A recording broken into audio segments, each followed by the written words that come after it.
दोस्तों नमस्कार, स्वागत है आप सभी का विजडम एजुकेशन पे। आज हम लोग यहाँ पे चर्चा करने वाले हैं कि बीपीएससी मेंस में जीएस 1 की क्या रणनीति होनी चाहिए। जीएस 1 की तैयारी आप लोग किस तरह से करेंगे, जीएस 1 में किस बुक को आप लोग फॉलो कर सकते हैं, जीएस 1 में किस बातों पे आपको अधिक फोकस करने की आवश्यकता है और कुल मिला के जीएस 1 में अधिक से अधिक मार्क्स कैसे गेन किया जा सकता है, इसी संदर्भ पे हम लोग चर्चा करेंगे। जीएस 1 का बेसिकली 3 पार्ट होता है। एक तो आपको हिस्ट्री है, दूसरा करेंट एंड इंटरनेशनल रिलेशन है और तीसरा स्टैटिक्स है। हिस्ट्री की मैं बात करूं तो इसमें 3 क्वेश्चन आपको जवाब देने हैं, 3 क्वेश्चन को आपका उत्तर लिखना है और प्रत्येक क्वेश्चन जो होता है वो 38 मार्क्स का होता है। तो इस तरह से हिस्ट्री जो है 114 मार्क्स का हिस्ट्री हो गया। करेंट एंड इंटरनेशनल रिलेशन की मैं बात करूं तो इसमें भी 3 क्वेश्चन का आपको उत्तर लिखना होता है और 38 मार्क्स के पेपर होते हैं। तो 114 मार्क्स का जो है करेंट एंड इंटरनेशनल रिलेशन भी होता है।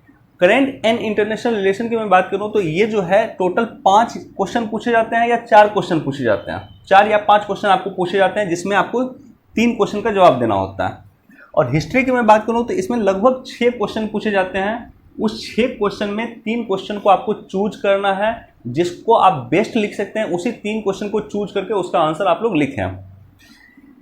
इसके अलावा स्टैटिक्स की मैं बात करूं तो स्टैटिक्स में 2 क्वेश्चन का आपको जवाब देना होता है। टोटल 4 क्वेश्चन पूछे जाते हैं और एक क्वेश्चन जो होता है वो 36 मार्क्स का होता है। यानी स्टैटिक्स की मैं बात करूं तो ये 72 मार्क्स का स्टैटिक्स होता है। बीपीएससी की अगर मैं बात करूं तो बीपीएससी में सबसे इंपॉर्टेंट सेक्शन मुझसे पूछा जाए कौन होता है तो वो स्टैटिक्स होता है, क्योंकि ये जो 72 मार्क्स होता है इसमें 60 प्लस मार्क्स लाना आसान होता है और बिना 60 प्लस मार्क्स लाए आपका सिलेक्शन भी नहीं होगा। मेरे जो सिलेक्टेड मित्र हैं मैंने सभी से लगभग बात किया है और कोई भी ऐसा मित्र मेरा नहीं है, कलीग मेरा नहीं है जिनका स्टैटिक्स में 60 से कम आया है उनका सिलेक्शन हुआ है। तो स्टैटिक्स में आपको 60 प्लस लाना होगा तभी आपका सिलेक्शन होगा। हाँ, ये बात सही है कि कुछ लोगों का 60 प्लस मार्क्स होता है स्टैटिक्स में फिर भी सिलेक्शन नहीं होता, क्योंकि कई सारे फैक्टर सिलेक्शन में आपके कई सारे फैक्टर होते हैं या कई सारे सेक्शन होते हैं। लेकिन ये भी सही है कि बिना 60 प्लस मार्क्स लाए आपके सिलेक्शन की संभावना काफ़ी कम हो जाती है, प्रोबेबिलिटी आपकी काफ़ी कम हो जाती है। तो इसलिए मैं शुरुआत कर रहा हूँ सबसे पहले स्टैटिक्स का।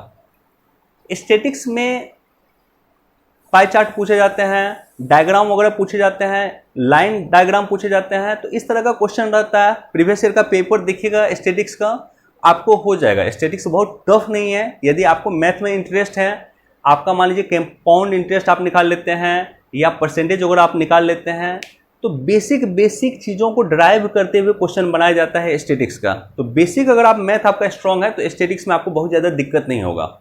हाँ, फिर भी अगर मान लीजिए कि आपका बेसिक मैथ भी वीक है, कमजोर है, तो ऐसे कंडीशन में आप एलके झा सर की बुक आती है स्टैटिक्स का। इसका 2 वॉल्यूम आता है, एक वॉल्यूम 1 आता है, एक वॉल्यूम 2 आता है। वॉल्यूम 1 जो होता है उसमें बेसिक रहता है, बेसिक इंफॉर्मेशन रहता है या बेसिक क्वेश्चन रहते हैं उसमें। जैसे कंपाउंड इंटरेस्ट का क्वेश्चन रहेगा, इंटरेस्ट का क्वेश्चन रहेगा, परसेंटेज का क्वेश्चन रहेगा, लाभ हानि का क्वेश्चन रहेगा, एंगल्स का क्वेश्चन रहेगा। तो वो रहता है आपको सेक्शन 1 में या वॉल्यूम 1 जो इसका बुक आता है उसमें रहता है। वॉल्यूम 2 में स्टैटिक्स के बेसिक क्वेश्चन रहते हैं, जो बीपीएससी क्वेश्चन पूछता है वही क्वेश्चन रहता है। तो एलके झा सर की बुक आप लोग वॉल्यूम 1 और वॉल्यूम 2 दोनों बुक परचेज कर सकते हैं और उसको सॉल्व कर सकते हैं। इसके अलावा जो प्रीवियस ईयर का जो पेपर है 56वीं से 59वीं से लेकर के 66वीं तक के मेंस के पेपर को सॉल्व कर जाइए। 56वीं से 59वीं से लेकर के 86वीं तक जो भी स्टैटिक्स का क्वेश्चन पूछा हुआ उसको सॉल्व कर जाइए, आपको स्टैटिक्स में मार्क्स अच्छा आ जाएगा। राइट, तो स्टैटिक्स बहुत इशू वाला प्रॉब्लम नहीं है, लेकिन स्टैटिक्स में यह है कि लगातार आपको प्रैक्टिस करते रहने की आवश्यकता है। आपका मैथमेटिक्स कमजोर है तो अभी से कोशिश कीजिए, डेली एक स्टैटिक्स को सॉल्व करने का कोशिश कीजिए। आप स्टैटिक्स में बेहतर करेंगे। प्रैक्टिस ये डिमांड करता है। हाँ, कुछ मैथमेटिक्स बैकग्राउंड के होते हैं, कुछ इंजीनियरिंग बैकग्राउंड के होते हैं, उसके लिए ये चीज़ें आसान होती हैं, उसको बहुत ज़्यादा इशू नहीं होता। लेकिन जो आर्ट बैकग्राउंड के हैं उनको दिक्कत होती है, जिनका मैथ कमज़ोर है उनको दिक्कत होती है। तो ऐसी कंडीशन में एलके झा सर की बुक लीजिए, उसको सॉल्व करना शुरू कीजिए और एक क्वेश्चन डेली सॉल्व कीजिए।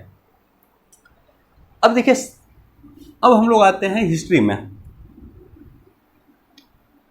एग्जामिनेशन में आपको ये लिबर्टी रहता है कि आप कोई भी सेक्शन टच कर सकते हैं और किसी सेक्शन को पहले बना सकते हैं। अगर आपका स्टैटिक्स मजबूत है, मैं नॉर्मली स्टैटिक्स को सबसे पहले प्रीफर करता हूँ। सबसे पहले मैं स्टैटिक्स बनाता हूँ, उसके बाद हिस्ट्री बनाता हूँ, लास्ट में करंट बनाता हूँ। तो आप लोग भी डिसाइड कर लीजिएगा, एग्जामिनेशन में जाने से पहले डिसाइड कर लीजिएगा, या जो टेस्ट सीरीज लगा रहे हैं उस टेस्ट सीरीज में इस चीज़ को आप लोग डिसाइड कर लीजिएगा कि आपका कौन सा पोर्शन काफ़ी स्ट्रांग है। जो पोर्शन काफ़ी स्ट्रांग है उसी से शुरुआत कीजिएगा। हाँ, अगर कोई सेक्शन आपने शुरुआत किया है तो उस सेक्शन के सारे क्वेश्चन को प्रयास करें एक ही जगह सॉल्व करने का।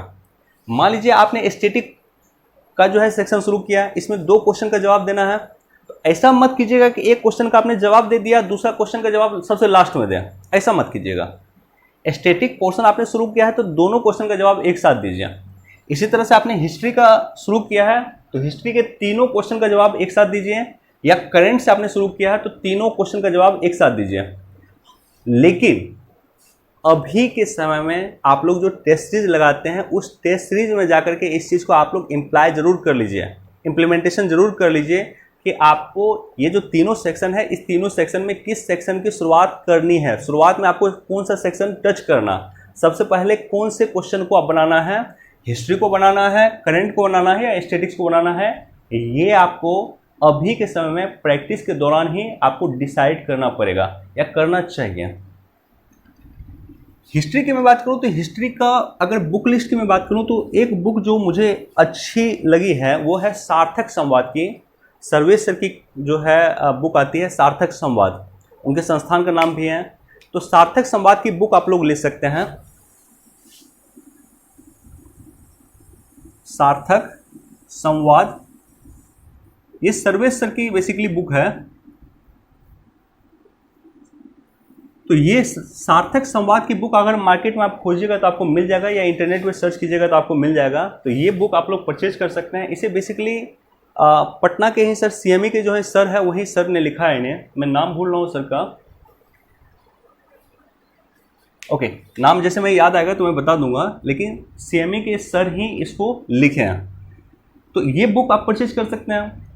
हिस्ट्री में गेस करना काफ़ी आसान होता है। हिस्ट्री में लगभग आप मान लीजिए कि 10 क्वेश्चन गेस कीजिएगा तो उसी 10 क्वेश्चन से 3 क्वेश्चन आपको टकरा जाएगा या 3 क्वेश्चन आ जाएगा एग्जामिनेशन में। जैसे मान लीजिए कला में 3 कला क्वेश्चन पूछा जाता है। एक तो पाल कला पूछा जाता है, एक पटना कलम पूछा जाता है, पटना कलम, एक मौर्य कला पूछा जाता है। ये 3 कला में एक कला क्वेश्चन निश्चित तौर पे पूछे जाते हैं। अब 66वीं बीपीएससी मेंस के दौरान जेएनयू के संजय सर हैं, राइट, जेएनयू के संजय सर हैं, संजय सर ने ही इस किताब को बेसिकली लिखा है। सार्थक संवाद की जो हिस्ट्री की किताब है इसे संजय सर ने लिखा। पाल कला, पटना कलम और मौर्य कला में एक कला पे क्वेश्चन रहता है। अब 66वीं के दौरान पटना कलम पूछ लिया, 66वीं बीपीएससी मेंस में पटना कलम पूछ लिया, तो 67वीं में मान लीजिए कि पाल कला या मौर्य कला में से एक क्वेश्चन रहेगा। तो इस तरह से आप एलिमिनेट करके कुछ टॉपिक सिलेक्ट कीजिए। आपके लिए सबसे इंपॉर्टेंट टॉपिक अभी मौर्य कला है, उसके बाद पाल कला। इस दोनों में से एक क्वेश्चन निश्चित तौर पे 67वीं बीपीएससी मेंस में होगा। इसी तरह से अगर आप विद्रोह को देखेंगे, एक बिरसा मुंडा विद्रोह होता है, एक बिरसा मुंडा विद्रोह है और एक संथाल विद्रोह है। इसी दोनों विद्रोह में एक क्वेश्चन रहता है, या तो संथाल विद्रोह से क्वेश्चन रहेगा या बिरसा मुंडा विद्रोह से क्वेश्चन रहेगा। 66वीं में संथाल विद्रोह से क्वेश्चन पूछा गया है, तो 67वीं में मान लीजिए कि आपको बिरसा मुंडा से क्वेश्चन पूछा जाएगा, या हो सकता है संथाल विद्रोह को फिर से रिपीट कर दे, ऐसा भी संभावना है।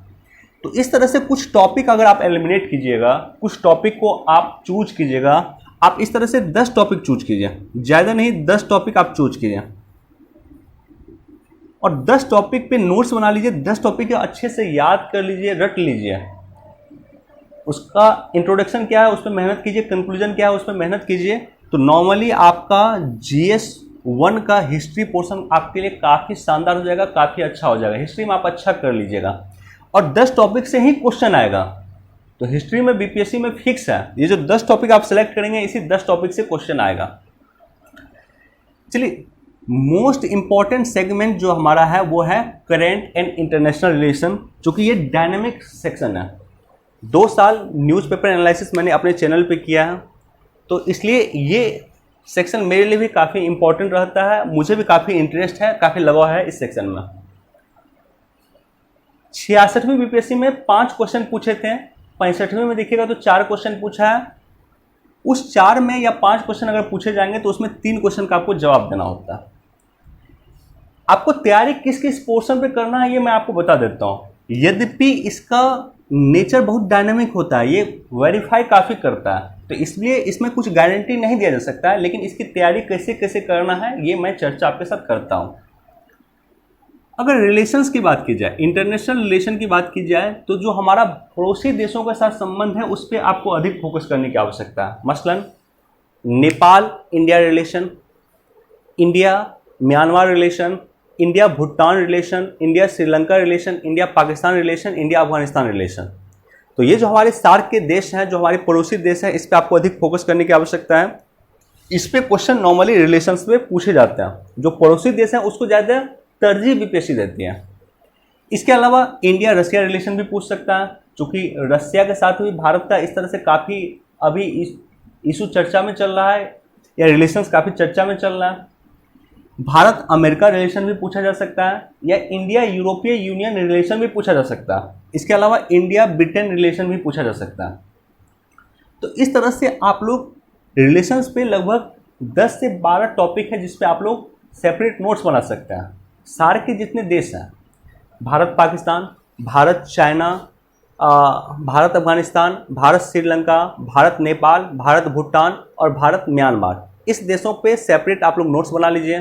भारत अमेरिका पे नोट्स बना लीजिए, भारत रशिया पे नोट्स बना लीजिए, भारत ब्रिटेन, चूँकि ब्रिटेन भी काफ़ी अभी चर्चा में चल रहा है, वहाँ पे इलेक्शन हुए थे, तो वो भी भारत ब्रिटेन पे भी नोट्स बना लीजिए, और भारत यूरोपीय यूनियन रिलेशन पे भी एक सेपरेट नोट्स बना लीजिए। तो इतना नोट्स आपको बनाना है रिलेशंस पे। इसके अलावा ऑर्गेनाइजेशन की मैं बात करूँ तो ऑर्गेनाइजेशन में लगातार क्वेश्चन बीपीएससी ऑर्गेनाइजेशन पे भी पूछती है। पिछले बार बीपीएससी ने ब्रिक्स पे क्वेश्चन पूछा था। अभी हाल फिलहाल में अगर आप देखेंगे एससीओ काफ़ी चर्चा में रहा है, एससीओ की मीटिंग हुई है, तो एससीओ से क्वेश्चन बीपीएससी पूछ सकता है। क्वाड काफ़ी चर्चा में है, तो क्वाड से बीपीएससी क्वेश्चन पूछ सकता है। I2U2 यानी I2U2 जो नया क्वाड ग्रुप बना है, जिसमें भारत, इजराइल, अमेरिका और यूएई 4 देश हैं, इसकी भी मीटिंग हुई है, तो इस पर भी क्वेश्चन पूछ सकता है। इसके अलावा यूनाइटेड नेशन पे भी क्वेश्चन पूछ सकता है। यूनाइटेड नेशन का भी समिट हाल में ही हुआ है, तो इस पर क्वेश्चन पूछ सकता है। तो इस तरह से कुछ संगठन पे बीपीएससी क्वेश्चन पूछ सकता है। हाँ, ब्रिक्स पे भी क्वेश्चन पूछ सकता है, हो सकता है फिर ब्रिक्स पे क्वेश्चन पूछ दें, और इसके अलावा बिम्स्टेक पे भी क्वेश्चन पूछ सकता है। चूँकि मैं देखा हूँ कि लगातार बिम्स्टेक और ब्रिक्स पे बीपीएससी ने तरजीह दिया है। पिछले वर्ष बिम्स्टेक से क्वेश्चन पूछा गया था, और इस वर्ष जो 66वीं बीपीएससी का मेंस हुआ उसमें ब्रिक्स पे क्वेश्चन पूछा गया। तो ये सब कुछ ऑर्गेनाइजेशन है जिसको आपको तैयार करना, right. SCO, quad, I2U2, United nation, brims, BIMSTEC, ये सब कुछ संगठन है जिस पे आपको अपना सेपरेट नोट तैयार करने की आवश्यकता है। इसके अलावा मैं बात करूँ बजट और इकोनॉमिक सर्वे। बजट और इकोनॉमिक सर्वे पे कंप्लीट एक नोट बना लीजिएगा, बेसिक नोट बना लीजिएगा। बजट और इकोनॉमिक सर्वे का नोट भारत का भी बनाइएगा और बिहार का भी बनाइएगा। ये मेंस लिखने में काफ़ी आपको हेल्प करेगा, ना सिर्फ यहाँ पे आपकी मदद करेगा, बल्कि जीएस पेपर 2 जो है, जीएस पेपर 2 में भी, पॉलिटी में भी आपकी मदद कर सकता है। इकोनॉमिक्स में तो मदद करेगा ही करेगा, इसके अलावा साइंस एंड टेक में भी मदद करेगा। और कुछ ऑप्शनल जो डायनेमिक ऑप्शनल होते हैं, जैसे लोक प्रशासन वगैरह होते हैं, तो वहाँ पर भी ये चीज़ें मदद करती हैं। तो बजट और इकोनॉमिक सर्वे पे आप लोग सेपरेट नोट्स बनाइएगा। पिछले बार बजट और इकोनॉमिक सर्वे पे डायरेक्टली क्वेश्चन बीपीएससी ने पूछ दिया था, तो इस पे भी आप लोग नोट्स बनाकर रखिएगा। इसके अलावा बिहार और इंडिया का जो इम्पोर्टेंट करेंट अफेयर हुआ है, चाहे वो बिहार का हुआ है चाहे इंडिया का हुआ है। बिहार में 7 निश्चय योजना आप लोग देख सकते हैं। 7 निश्चय योजना 2.0 जो 2020 में शुरू हुआ है, 25 तक चलेगा। इसके अलावा बिहार में अगर आप देखेंगे तो लेदर एंड टेक्सटाइल पॉलिसी आई है जिस पे आपको नोट्स बनाने की आवश्यकता है, रिसेंटली 2022 में ही आई है। बिहार में देखेंगे तो शराबबंदी बिहार में हमेशा चर्चा में रहता है, उस पर नोट्स बनाने की आवश्यकता है। बिहार में देखेंगे अगर आप तो स्टार्टअप पॉलिसी 2022 बिहार सरकार लेकर आई है, उस पर भी आपको नोट्स बनाने की आवश्यकता है। तो बिहार से संबंधित जो इम्पोर्टेंट घटना हुआ, इसी तरह से देश में लॉजिस्टिक्स पॉलिसी हाल फिलहाल में देश में भारत सरकार ने लॉन्च किया, उस पर भी नोट्स बनाने की आवश्यकता है। तो इन सब टॉपिक पे आपको नज़र बनाए रखने की आवश्यकता है, और ये नज़र बनाएंगे कैसे आप, उसकी चर्चा मैं लास्ट में करूँगा। ओके, लास्ट तो लगभग हो ही गया, तो मैं डिस्कस करता हूँ बुक लिस्ट और इन सब टॉपिक पे आपको नज़र कैसी बनाए रखने की आवश्यकता है। देखिए, बुक लिस्ट की मैं बात करूँ तो सबसे इंपॉर्टेंट हो जाता है पेपर। पेपर में दैनिक जागरण के राष्ट्रीय संस्करण को निश्चित तौर पे पढ़ें। दैनिक जागरण के राष्ट्रीय संस्करण का जो PDF है टेलीग्राम पे मैं प्रोवाइड करता हूँ, टेलीग्राम का चैनल का लिंक डिस्क्रिप्शन में मैं डाल दूंगा, और वहाँ पे जो इंपॉर्टेंट न्यूज़ होता है उसको टिक करके मैं प्रोवाइड करता हूँ ताकि उस न्यूज़ को पढ़ लें, इंपॉर्टेंट न्यूज़ को आप लोग पढ़ लें। तो एक तो दैनिक जागरण आपको पढ़ना है,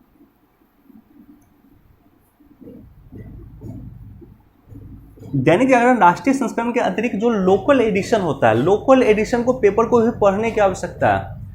लोकल एडिशन जहां भी आप रहते हैं, बिहार में अगर किसी भी पार्ट में या किसी भी प्रांत में या किसी भी जिला में रहते हैं तो वहां लोकल एडिशन आता है। किसी भी पेपर का लोकल एडिशन पढ़ लें, चाहे वो दैनिक जागरण का पढ़ें, हिंदुस्तान का पढ़ें, भास्कर का पढ़ें, जनसत्ता का पढ़ें, किसी का भी पढ़ें।